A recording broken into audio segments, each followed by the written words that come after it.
Prindërit janë gjithmonë të shqetësuar për sigurinë e fëmijëve të tyre, veçanërisht kur bëhet fjalë për të posalindurin. Foshnjat kanë nevojë për vëmendje dhe dashuri të vazhdueshme për t'u ndjerë të sigurt dhe të kujdesur për to. Për të rritur sigurinë e foshnjës së tyre, prindërit marrin gjithashtu monitor për fëmijë, kamera sigurie, karroca dhe sedilje makinash. Prindërit duan sendet më të besueshme të mundshme për t'i mbajtur fëmijët e tyre jashtë rrezikut. Një çift kishte punuar shumë për të siguruar që fëmia e tyre të ishte gjithmonë i sigurt, veçanërisht gjatë natës.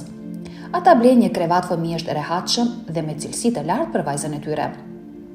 Megjithatë, pas disa kohësh, ata vonë re diçka të çuditshme që po ndodhte në dhomën e saj të gjumit. Çdo natë, foshnja e tyre 15 muajshe zhdukej nga krevati i saj dhe gjendej të nesërme në mëngjes duke u endur nëpër shtëpi. Prindërit e saj e dinin se ajo ishte shumë e vogël për të dalë vetë nga krevati, ndaj vendosën një kamerë sigurie në dhomën e saj. Ajo që ata panë në monitor i la në mungesë fjalësh. Chris dhe Nina ishin një çift i zakonshëm nga Arizona, të cilët së fundmi kishin mirëpritur në botë fëmijën Chloe. Ata ranë në dashuri me një vajzë që në momentin e parë e panë dhe u betuan se do të bënin gjithçka për të mbajtur atë të sigurt.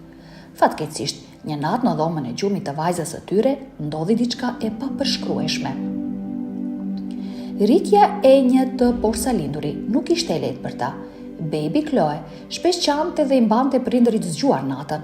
Ata nuk mund të dallonin nëse ajo ishte e lënduar, e uritur apo thjesht kishte nevojë për vëmendje. Çifti e donte shumë vajzën e tyre, kështu që ata u përpoqën ta mbanin të sigurt në çdo moment, por ajo që ndodhi një natë ishte përtej kontrollit të tyre. Siguria e Chloe ishte shqetësimi i tyre më i madh. Ata blenë një monitor për fëmijën dhe një krevat fëmijësh të rehatshëm, me një roje sigurie për të siguruar që vajza e tyre të ishte sigurt gjatë natës. Çifti mendoi se nuk mund t'i ndodhte asgjë e keqe vajzës së tyre, tani që kishin marrë të gjitha gjërat e nevojshme për dhomën e saj të gjumit, por e kishin gabim. Muajt e parë kaluan shpejt. Prindërit e fusnin vajzën e tyre në krevat fëmijësh dhe monitoronin aktivitetin e saj përmes monitorit të foshnjave. Chloe shpesh i zgjonte duke qarë, megjithse pas disa kohësh ajo filloi të flinte gjatë gjithë natës dhe kështu puna u lehtësua. Siç dukej, sikur vajza e tyre po shkonte mirë tani, që nuk po qante më aq shpesh, por më pas vonë re diçka shumë të çuditshme në sjelljen e saj.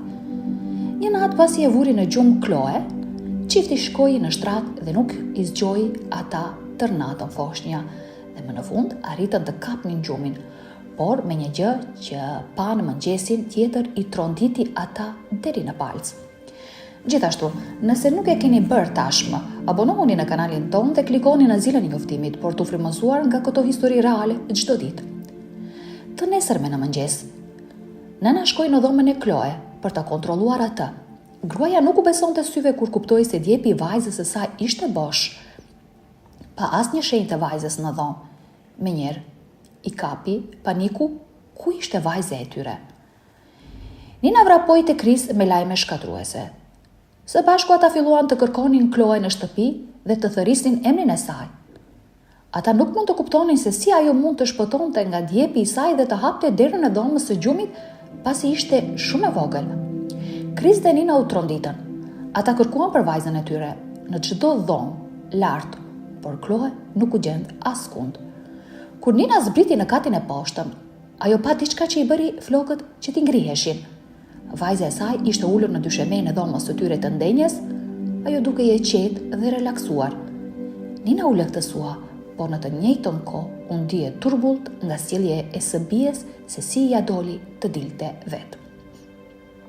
Ajo pyeti Chloe se si arriti të dilte nga krevati i saj, të hapte derën e dhomës së saj dhe të zbriste poshtë. Chloe nuk tha asgjë. Ajo qeshi dhe vazhdoi të ecte nëpër dhomë tek ata.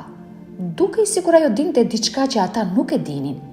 Çifti ishte i tronditur dhe i hutuar dhe nuk mund të mbështillnin mendjen rreth asaj se si 15 muajshe vogëlushja e tyre bëri një udhëtim kaq të gjatë vetë.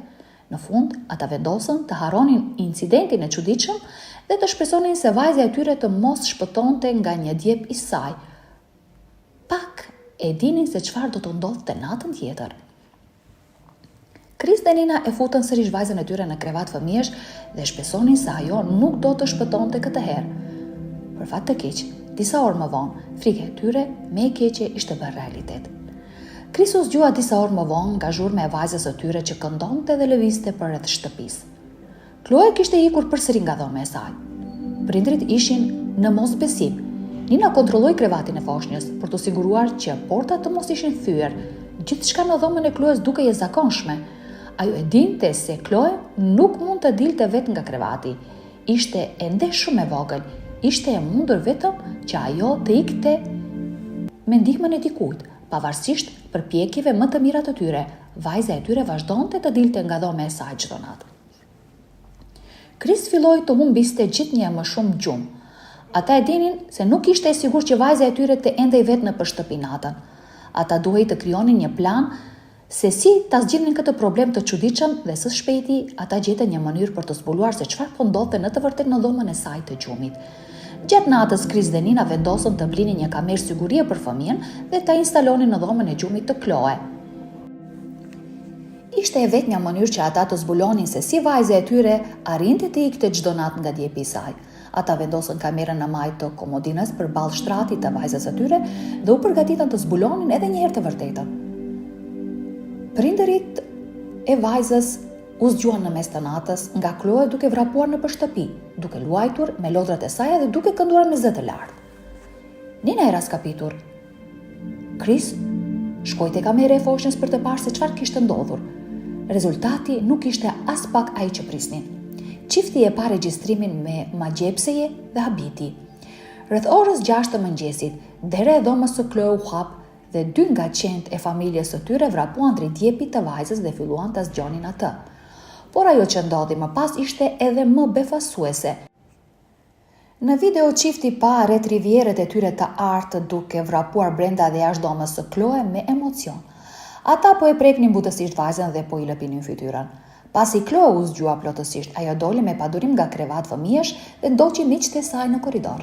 Nina dhe Chris më në fund morën një shpjegim për sjelljen e vajzës së tyre, pasi rezulton se ata i kishin ndihmuar gjatë gjithë kohës. Çdo natë, Chloe ndiqte miqtë e saj me 4 këmbë në shtëpi dhe luante me lodrat e saj në vend që të flinte.